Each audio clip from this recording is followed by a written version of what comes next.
जय हिंद दोस्तों, आप सभी का वेलकम है सौरभ सिविल एकेडमी पे 17 अगस्त 2026 के करंट अफेयर्स में। सौरभ सिविल एकेडमी पे सभी करंट अफेयर्स आपको बाइलिंगुअल फॉर्मेट में मिलती है। आप तैयारी यूपीएससी की कर रहे हो, तैयारी बीपीएससी की कर रहे हो, चाहे स्टेट पीसीएस कर रहे हैं, किसी भी तैयारी के लिए आपको current affairs Saurabh Civil Academy से बाहर नहीं आएगा। मैं आपको पर डे एमसीक्यू कराता हूँ, 3 एमसीक्यू पर टॉपिक कराता हूँ, उनको आप करिए, आपकी स्ट्रेंथ बढ़ेगी करंट अफेयर्स में और उम्मीद मानिए कि इससे बाहर एग्जाम में नहीं जाएगा। चलिए स्टार्ट करते हैं current affairs. ISRO foundation day, ठीक, तो इसरो फाउंडेशन डे मनाया गया, कब मनाया गया? 15 अगस्त 1969 को। आपको पता है जिस दिन हमने अपना 80वां स्वतंत्रता दिवस मनाया, उस दिन हमने इसरो का फाउंडेशन डे मनाया है। इसरो का हेडक्वार्टर कहाँ है? बेंगलुरु, कलकत्ता, बेंगलुरु कर्नाटक में इसका हेडक्वार्टर। अच्छा, इसको पहले किस नाम जाना था? Indian national committee for space, committee for space ऐसे जानते थे। इनको स्पार के नाम से पहले जानते थे, ठीक है ना। 1962 तक जब इसकी स्टैब्लिशमेंट हुई थी 1962 में, और जब 1969 से इसका नाम इसरो पड़ गया, इंडियन स्पेस रिसर्च ऑर्गेनाइजेशन। अच्छा, इसके पहले चीफ कौन थे? संस्थापक और इनको फाउंडर ऑफ प्रमुख, मतलब ये प्रथम प्रमुख थे इनके, मतलब चीफ थे, और साथ साथ फाउंडर भी डॉक्टर विक्रम साराभाई, ठीक है। इनको father of space in India बोलते हैं इनको। करेंटली इस समय वी नारायण जी हैं, ठीक है। अच्छा, अगर बात किया जाए और इनकी लॉन्च फैसिलिटी, तो सतीश धवन स्पेस सेंटर, मतलब क्या है? श्रीहरिकोटा, यहाँ पर सतीश धवन जो अंतरिक्ष केंद्र है, यहाँ पर लॉन्चिंग पैड है इसरो का। अच्छा, फर्स्ट सैटेलाइट इसकी आर्यभट्ट थी, जो 19 अप्रैल 1975 को लॉन्च की गई थी। लॉन्च रसिया से हुई थी, बात बिल्कुल ध्यान रखिएगा, क्योंकि उस समय हमारे पास अपना खुद का रॉकेट नहीं था। और बाद में जब पहला रॉकेट हमारा बना SLV-3 1980 में, जिसमें हमने रोहिणी को लॉन्च किया, ठीक है, चीजें ध्यान रखिएगा।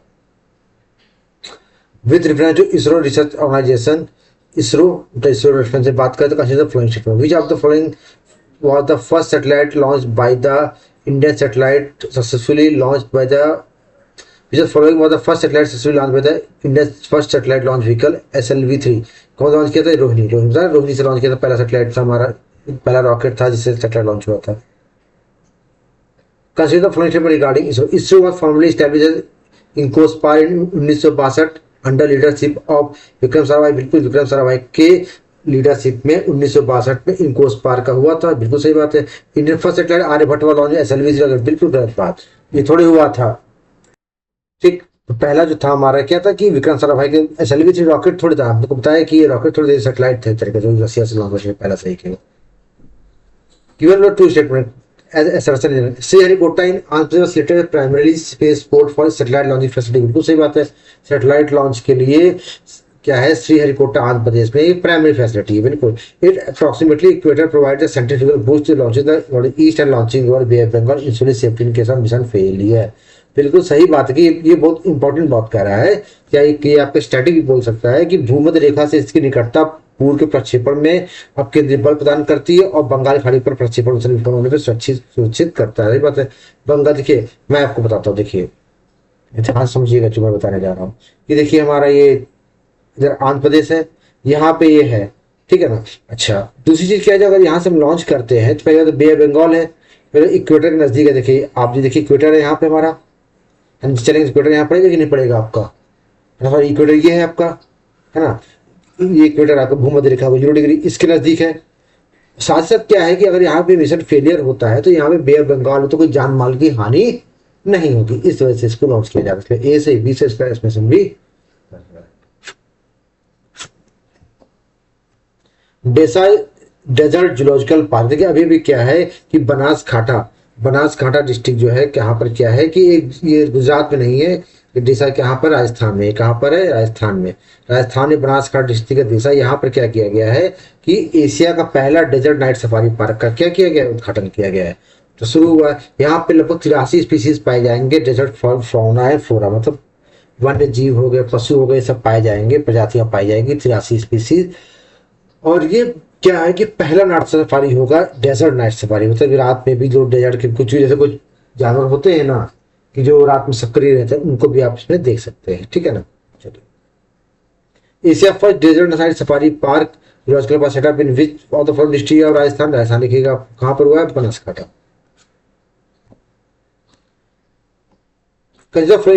Statement regarding desert zoological park, it was located in Banaskantha district, Gujarat. सही बात है, बनासकांठा डिस्ट्रिक्ट राजस्थान में है। It hold the decision launching Asia first desert night safari, बिल्कुल एशिया का पहला नाइट सफारी पार्क है डेजर्ट का। Aim to concept 83 desert species, ये भी बात सही है, 83 डेजर्ट स्पीसीज को बचाने के लिए किया गया था। ये 2-3 सही हो गया।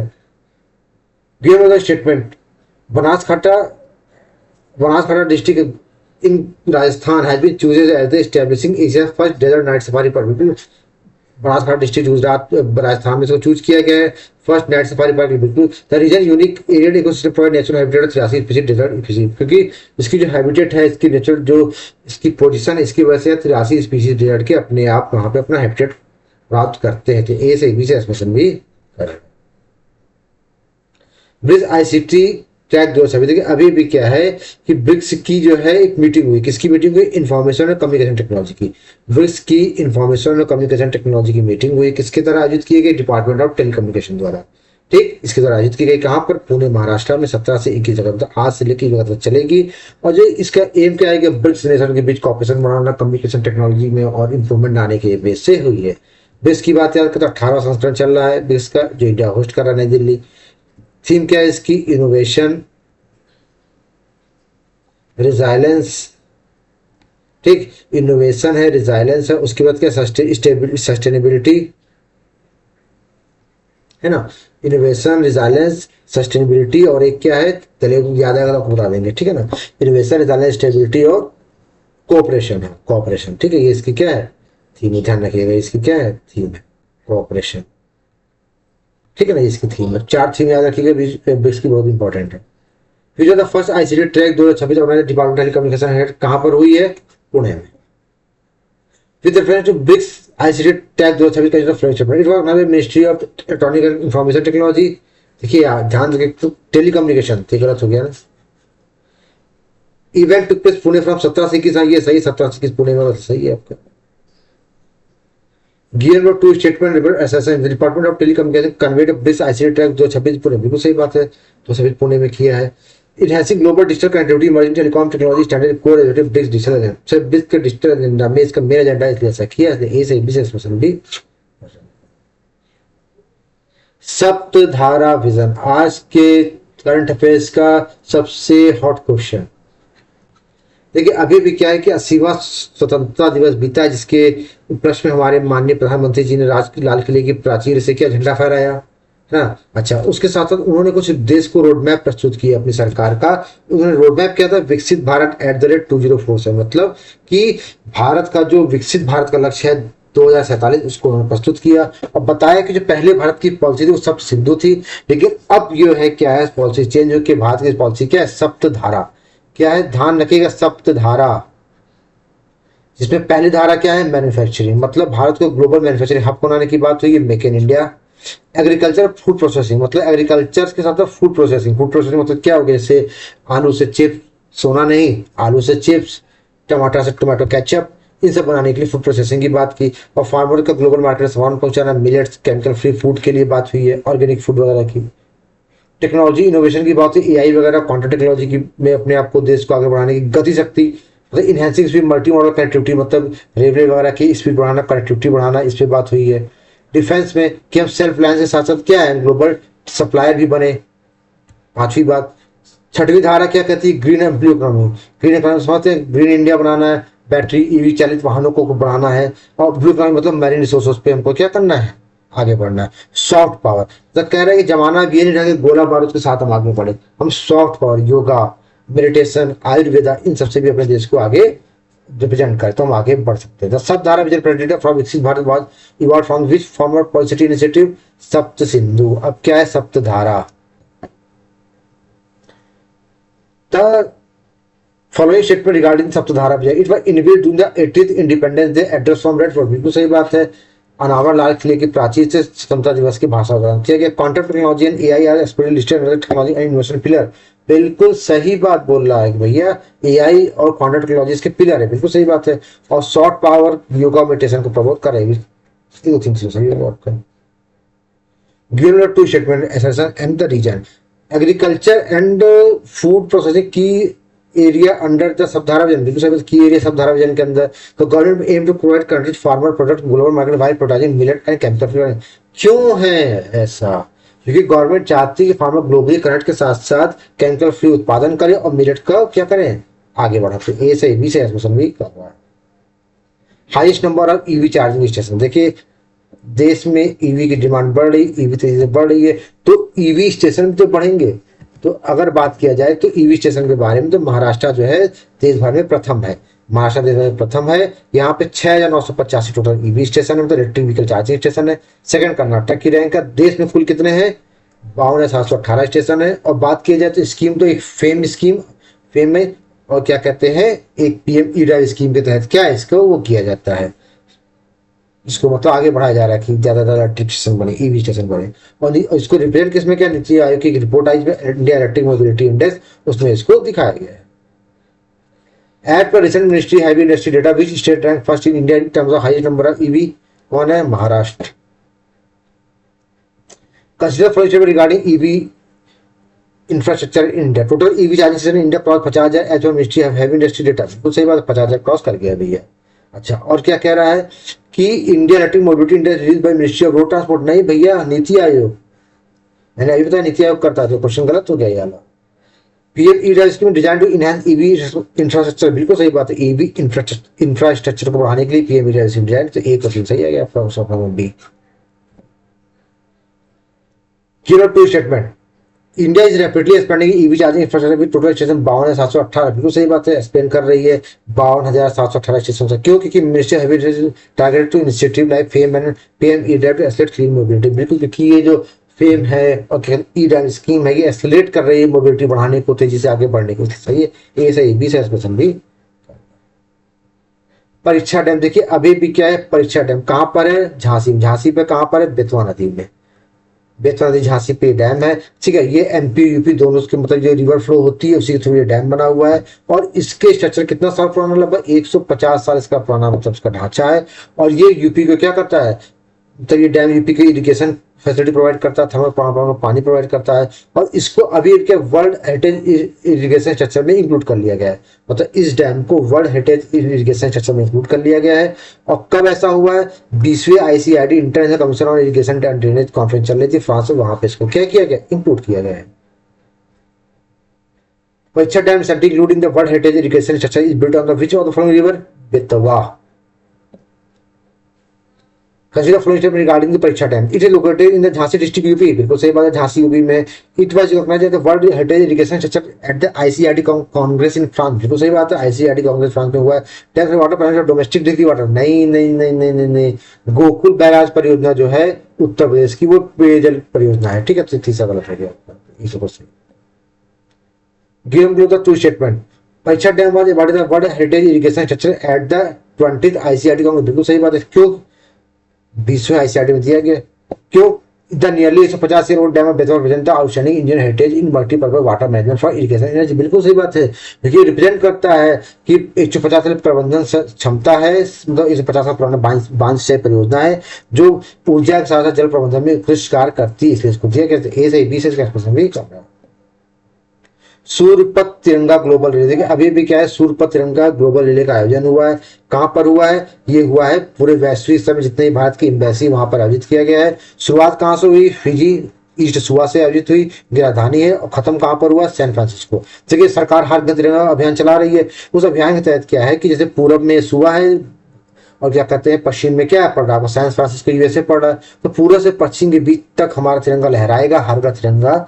और इसी अभियान के तहत किया गया है और 54 देशों में इसको होस्ट किया गया। सूर्यपथ Tiranga global initiative under her Ghar Tiranga अभियान coming from which country, Fiji.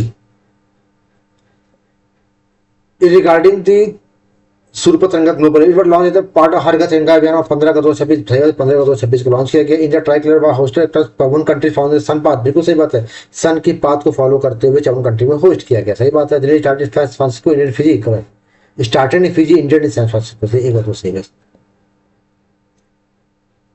Given the two statement, Suryapath Tiranga global relay for the natural daylight and path across the time zone from the east to west, बिल्कुल सही बात है। तो natural daylight time process को cross करते हुए east to waste है, बिल्कुल सही। क्यों, फिर design was symbol keep the national flag continuously flying with rising sun across the 7 particular, क्योंकि रिले के 54 देशों में उड़ते हुए जो है मतलब हमारे कंट्री में हमारा तिरंगा लहराएगा, उसको देते हुए किया गया। भाई देखिए कि आप सीधे समझिए कि सूर्य जैसे उग रहा है, यहाँ से सूर्य जा रहा है, वैसे मत तिरंगा भी लहराते हुए, जैसे जैसे सूर्य जा रहा है वैसे तिरंगा हर देश में लहराया जा रहा है, और जैसे सूर्य डूब गया वैसे तिरंगा हमने आखिरी बार फहरा दिया। ठीक, इसलिए ए से बी से इसका एक्सप्रेशन भी कर रहा है। Chess esport world cup, देखिए अभी भी chess esport world cup का आयोजन हुआ है, कहां पर हुआ है? फ्रांस में। कहां हुआ? पेरिस फ्रांस में हुआ। अब मैग्नस कार्लसन जी जीत गए, आपको पता ही, बहुत महान खिलाड़ी हैं। अच्छा, इसका दूसरा संस्करण है, मतलब जो ई स्पोर्ट है इसका दूसरा संस्करण है, और दूसरी बार मतलब मैग्नस कार्लसन जीत गए, मतलब दोनों बार लगातार कौन जीते? मैग्नस कार्लसन जीते हैं जब से आयोजित हुआ। ये ऑनलाइन गेम है, ध्यान रखिएगा। और हराया किसको इन्होंने? डेनिस और बेलारूस के इन्होंने फाइनल गेम में हरा दिया है फॉर्मेट में। और ध्यान रखिएगा 2 बार अब तक हुआ है, दोनों बार मैग्नस कार्लसन जी ने जीत दर्ज की है। फिर जो फॉलोइंग जैसे sport world cup hosted in Paris France कौन सा है? मैग्नस कार्लसन जी ने जीता है। किसने जीता है? मैग्नस कार्लसन जी ने जीता है, डेनिस को हराया है। Consider the following statement regarding the chess esport world cup, tournament hosted in Paris France, बिल्कुल सही, पेरिस फ्रांस में होस्ट हुआ। Magnus Carlsen world consecutive second time tournament, बिल्कुल सही, मैग्नस कार्लसन दूसरी बार जीते हैं। Final match played in the class offline, offline थोड़ा अभी ऑनलाइन है, एक को दोनों सही हो। क्यों two statement, Magnus Carlsen secure the second consecutive chess esport world cup title in Paris France, बिल्कुल सही बात है, second consecutive time Paris France में जीता। He defeated Denis of Belarus in online, क्यों जीत गए? क्योंकि डेनिस फ्रांस के बेलारूस को हरा दिए थे, जीत गए। इसलिए ए से बी से क्वेश्चन भी। डी वाई चंद्रचूड़, देखिए अभी भी क्या है, हमारे देश के जो 50वें मुख्य न्यायाधीश थे, क्या नाम है, 50वें मुख्य न्यायाधीश थे डी वाई चंद्रचूड़, उनको क्या किया है कि रशिया द्वारा एक आर्बिट्रेटर मध्यस्थ अपॉइंट किया गया। अच्छा, हुआ क्या, मैं बता रहा हूँ कि रशिया ने यूक्रेन की जगह में हमला किया, ठीक है, उस जगह को यूक्रेन का जो एक बैंक है ओसो चैट बैंक है, उसने उस जगह पे क्या किया था, वो किया था मतलब फाइनेंस वगैरह किया था। अब क्या यूक्रेन का कहना है, ये यूक्रेन के उस बैंक का कहना है कि रशिया ने वहां पे हमला करके सब तहस नहस कर दिया, तो इनका लॉस चला गया है। अब लॉस चला गया तो भैया कितना क्या लॉस गया है, नहीं गया है, क्या है, क्या रशिया कर नहीं किया, यूक्रेन करा कर दिए भैया। तो उसको डिजॉल्व करने के लिए क्या है कि रशिया यूक्रेन ने अपने अपने आर्बिट्रेटर अपॉइंट किए हैं। तो रशिया ने किसको किया? डी वाई चंद्रचूड़ को किया है, जो हमारे देश के 50वें मुख्य न्यायाधीश रह चुके हैं, ठीक है। और यूक्रेन ने किसको किया है? प्रोफेसर स्टैवरोस। स्टैवरोस कौन है? प्रोफेसर ग्रीक स्टडीज लॉ के प्रोफेसर है वहां पे, कहाँ के? ग्रीक के स्टैवरोस है, इनको यूक्रेन ने अपॉइंट किया। मैंने बताया ना कि मिलिट्री अटैक से लॉस हुआ इसको बताने के लिए, ठीक है। इसने माना है कि रशिया ने जो है ट्रीटी डिस्प्यूट इन्वेस्टमेंट ट्रीटी का क्या किया है? उल्लंघन किया है। Who among the following former CGI was appointed Russia as an arbitrator in invest treaty or dispute with Ukraine? किसको? डी वाई चंद्रचूड़ जी को। Consider following statement regarding the international arbitration involving Russia and Ukraine. Former CGI D.Y. Chandrachud was nominated as an arbiter by Russia. बिल्कुल सही बात है। The arbiter seen from investment treaty violation claim made by Ukrainian bank Ochat Bank. बिल्कुल सही बात है। जो Ukraine का बैंक है ओसो चैट बैंक, उसके द्वारा जो क्लेम किया गया है ट्रीटी वायलेशन का, उसके लिए किया जाता है। ये विशेष प्रश्न भी कर रहा है, बस सही है, एक्सप्रेशन निकाला सही है। Two statement, former CJI D Y Chandrachud was set to on the international arbitration tribunal for Russia Ukraine dispute, बिल्कुल सही बात है। ये बैटिंग आर्बिट्रेटर ग्रुप में सीजीआई 50th सीजीआई, ये भी ध्यान रखिएगा, 50वें मुख्य न्यायाधीश थे, ये ध्यान रखिएगा। इनके पिताजी भी थे।